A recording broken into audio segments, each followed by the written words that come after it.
Hi, I'm Meghna and welcome back to my channel.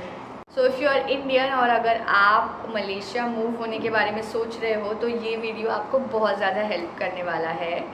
So disclaimer before we start, ये सारे जो opinions हैं मेरे पर्सनल है, तो ये सब्जेक्टिव है, ऑब्जेक्टिवली नहीं है. आपको अलग एक्सपीरियंस भी आ सकता है बट ये मेरा पर्सनल एक्सपीरियंस है. ओके, सो मैं अपने हिसाब से बता रही हूँ. सो 1 साल यहाँ रहने के बाद जो मुझे फील हुआ है उस हिसाब से मैं आपके साथ शेयर कर रही हूँ. ऑलराइट, तो let's start with the positives. Let's start with the pros, जो कि बहुत ज़्यादा है कॉन्स से, विच इज़ ग्रेट. सो सबसे पहले is Malaysia, Kuala Lumpur is very clean, very green and यहाँ पे डस्ट बहुत कम है. मुझे एक्चुअली थोड़ा सा डस्ट से ज़्यादा इशू हो जाता है, तो as compared to where I am from, यहाँ पे बहुत ज़्यादा क्लीन और ग्रीन मुझे लगा. डस्ट काफ़ी कम है, प्रॉबली बिकॉज यहाँ पे थ्रू आउट द ईयर बारिश होती रहती है, सो डस्ट शायद सेटल डाउन हो जाती है इसलिए. But that's again a plus for me. Second pro is infrastructure. यहाँ का इंफ्रास्ट्रक्चर बहुत अच्छा है. अभी रिसेंट टाइम्स में बहुत ज़्यादा डेवलपमेंट हुई है. यहाँ का ट्रांसपोर्ट सिस्टम बहुत ज़्यादा है. यहाँ पे तो ट्रेन से ट्रैवल करने का मन करता है. इनकी मेट्रो सिस्टम बहुत बहुत प्यारी है. यहाँ पे पेट्रोल बहुत ज़्यादा सस्ता है.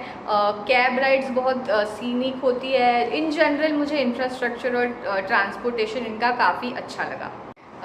Third thing is very personal. So this country is not very far from India. अगर आपको इंडिया जाना है, बहुत याद आ रही है घर की, तो आप ऐसे जा सकते हो. यूरोप की तरह नहीं कि आपको बहुत ज़्यादा प्लान करना पड़ेगा, बहुत ज़्यादा एक्सपेंसिव हो जाता है, सोचना पड़ता है 4 बार. लोग 2-2 साल जाते नहीं हैं.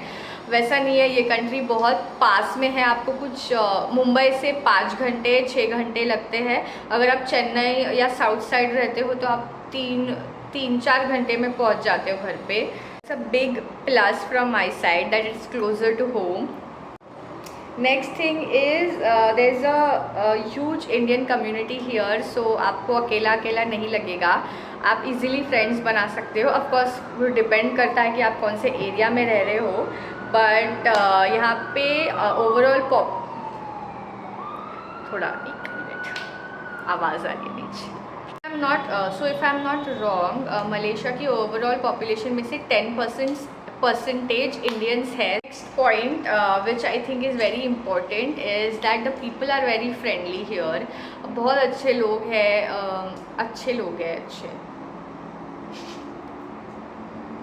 The next point is very important. मैंने लिस्ट बनाई है, उसमें देख रही थी मैं. So that people are very friendly here. बहुत अच्छे लोग हैं, बहुत हेल्पफुल है, काइंड है और बहुत ओपन भी है एंड एक्सेप्टिंग है. So that's great. Multi cultural environment है यहाँ पे. सिर्फ मलेशियंस नहीं रहते, बहुत सारे नेबरिंग कंट्रीज से लोग आके यहाँ पे सेटल हो गए हैं. तो एनवायरनमेंट काफ़ी मल्टी कल्चरल है. इंडियंस जैसे मैंने बोला 10% है, 30% आई गेस चाइनीज़ है, बांग्लादेशीज़ है, कुछ पाकिस्तानीज़ भी है. So it's a very like secular multi cultural environment in this country. और एक और अच्छी बात मुझे लगी कि मोस्ट पीपल नो इंग्लिश. बहुत सारे लोगों को यहाँ पे आती है इंग्लिश, तो आपको इतनी ज़्यादा प्रॉब्लम नहीं होगी. हाँ, इंटीरियर्स में थोड़ा सा डिफ़िकल्ट होता है बिकॉज़ वहाँ पे शायद लोगों को नहीं आती है. बट इन सिटीज़ तो मोस्टली लोगों को आती है. अगर पूरी अच्छे से फ्लुएंट इंग्लिश नहीं आती है तो लोगों को टूटी फूटी इंग्लिश तो आ ही जाती है. मतलब अगर आप वर्ड्स में भी कम्युनिकेट करोगे, ऐसे इशारे करोगे, थोड़े थोड़े वर्ड्स बोलोगे तो वो समझ जाते हैं आपकी बात. सो आपका काम हो जाता है. Lastly the country and the people are very peaceful. मुझे मेरे पर्सनल एक्सपीरियंस के हिसाब से काफ़ी पीसफुल है, काफ़ी शांत है, लेस क्राउडेड है. अगर आप मुंबई जैसे शहर से हो, so you know what I mean. बहुत कम क्राउड देखने की आपको आदत नहीं होती है, तो स्टार्टिंग में थोड़ा सा वियर्ड लगा मुझे. बट एट द एंड काफ़ी पीसफुल लगता है दिन भर. एंड यहाँ पे कल्चर काफ़ी अच्छा है. लोग ज़्यादा हसल कल्चर मुझे यहाँ पे लगा नहीं. शांति पसंद करते हैं लोग. ये बात मुझे बहुत ज़्यादा अच्छी लगी कि यहाँ पे पार्क्स में पिकनिक्स एंड ऑल बहुत करते हैं लोग. एंजॉय करना पसंद करते हैं. एक्टिविटीज़ बहुत ज़्यादा है. टूरिस्ट कंट्री है शायद, इसीलिए इतनी ज़्यादा एक्टिविटीज़ है करने के लिए. बट यहाँ पे कल्चर बहुत अच्छा है ओवरऑल। अगर आप शांति पसंद करते हो आपको शांति मिलेगी, अगर आपको पार्टी करनी है तो आपको चाइना टाउन जाना पड़ेगा। वहाँ पे सारा हैपनिंग नाइट लाइफ है, सो आपको जैसा चाहिए वैसा आपको मिल जाएगा। Okay, that was it for all the pros. Now let's just jump on to the cons, which are not ज़्यादा but है थोड़े बहुत। तो नंबर 1 इज़ द वेदर। तो यहाँ पे विंटर्स नहीं होते, यहाँ पे पूरे साल कभी भी बारिश आ जाती है, थंडर स्टॉर्म्स काफ़ी आते हैं, सो थोड़ा सा ग्लूमी हो जाता है कभी कभी मोस्टली, और समर्स ही रहते हैं।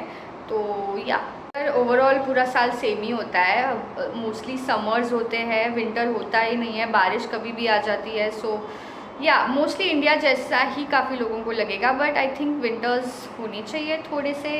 वेदर आई थिंक बेटर हो सकता था। थंडर स्टॉर्म्स भी थोड़े ज़्यादा होते हैं, सो या आपको हमेशा अम्ब्रेला कैरी करना पड़ता है बिकॉज कभी भी बारिश आ जाती है। The next thing is it is a little less convenient। ओ अच्छा, हाँ, तो मैंने लिखा है it is a little less convenient। तो वो कौन से हिसाब से लिखा है पता है? क्योंकि इंडिया में रह के आपकी आदतें बिगड़ जाती है, बिकॉज आपको सब चीज़ के लिए हेल्प मिलती है। हैंडीमैन्स, प्लम्बर, इलेक्ट्रिशियन, ये सारी चीज़ें, गैस रिपेयर करना बोलो, ये सब बहुत इजीली अवेलेबल होता है, बहुत चीप होता है, बहुत सस्ता होता है।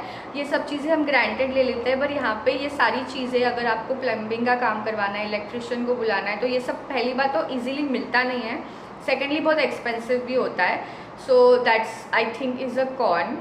और एक चीज़ है कि यहाँ पे डिलीवरी सिस्टम अमेज़ॉन है ही नहीं, तो दैट्स अगेन आपको अमेज़ॉन ही नहीं है, बताओ। बट हाँ, ऑफकोर्स अमेज़ॉन के रिप्लेसमेंट है, बट मुझे वो अमेज़ॉन जितने अच्छे नहीं लगते। 1 डे डिलीवरी भी नहीं होता है। आप कुछ ऑनलाइन मंगवाते हो तो आपको 1 हफ्ता तो आपको वेट करना पड़ेगा, कभी कभी 2 हफ्ते भी वेट करना पड़ेगा। सो डिलीवरी फास्ट नहीं है, कन्वीनियंट नहीं है, और सारी चीज़ें नहीं मिलती ऑफकोर्स जो आपको इंडिया में, मुंबई में स्पेसिफिकली रहकर सब चीज़ एक दिन में, आधे दिन में, ब्लिंकिट एंड ऑल, तो 10 मिनट्स में ग्रॉसरी वगैरह डिलीवर हो जाती थी। तो वो अगर यहाँ पे बिल्कुल ही पॉसिबल नहीं है, आपको सब चीज़ के लिए बहुत ज़्यादा वॉक करना पड़ता है, क्योंकि यहाँ पे ऑटो रिक्शाज नहीं है। वेजिटेरियन थोड़ा डिफ़िकल्ट है मिलना। मैं वेजिटेरियन हूँ, मेरे हस्बैंड भी वेजिटेरियन है। सो अगर आप बाहर लिटिल इंडिया में मिल जाता है, बट अगर आप चाइना टाउन में जाओगे या मलेशियन की कोई भी और एरिया में, कुआलालंपुर में तो खैर मिल भी जाता है, पर अगर आप बाहर जैसे इपो में हम गए थे, वहाँ पे बिल्कुल ही वेज नहीं मिल रहा था। अब कोई भी और एरिया में आप जाओगे तो वेज नहीं मिलता। मोस्टली अगर टूरिस्टी एरिया है जैसे लंकावी हो गया, वहाँ पे मैंने सुना है कि मिल जाता है, बट जैसे आप KLCC एरिया में रहते हो तो वहाँ पे एक्सपेंसिव है सब कुछ, तो थोड़ा सा डिफ़िकल्ट हो जाता है वेज मिलना। सो अगर आप घर पे बनाओगे तो ग्रेट, अदरवाइज़ आपको थोड़ा सा ढूंढना पड़ेगा। ऐसा नहीं कि बिल्कुल ही नहीं मिलता, बट इट्स डिफ़िकल्ट। एंड मैंने सुना है कि non veg is cheaper than veg here, so great for non vegetarians I guess. और एक सबसे बड़ा कॉन है मुझे यहाँ का हेल्थ केयर इतना ज़्यादा अच्छा नहीं लगा ऑनेस्टली।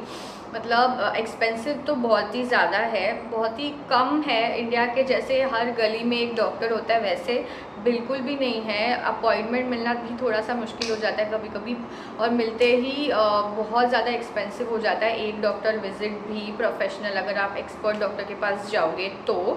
अगर आप यंग है और अगर आप हेल्थ का ज़्यादा ध्यान रख रहे हैं विच इज़ ग्रेट, बट कभी ना कभी तो आपको थोड़ा सा कुछ के लिए तो डॉक्टर के पास जाना पड़ेगा। तो उस टाइम पे थोड़ा सा आपको देखना पड़ेगा कि कौन सा डॉक्टर अच्छा है, रिव्यूज़ वगैरह पढ़ के ही आप जाना।